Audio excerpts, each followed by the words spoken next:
Hindi po natin itataas si Jesus sa larawan niya. Ano ibig sabihin? May mga nanay kayo, may tatay kayo, tama po? Meron yung larawan sa dingding. Tama po.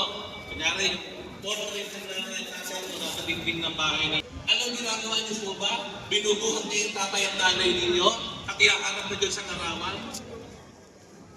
Diba? Parang hirap nakakatawa. Hindi mo bubuhatin ang nanay at tatay mo at iaharap mo sa larawan. Pwede mong ibigay yung larawan, Nay. Ito po ang larawan. Kayo po yan.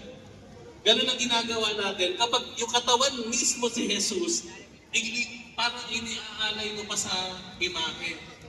Yun ay patunay na medyo kulang po o dapat nating itama. Yung tinatanggap po natin, mismong si Jesus yan. Mismong katawan at tugo ng Panginoon. Mismong Diyos yan. Ang imahe po ng Nazareno ay isang imahe.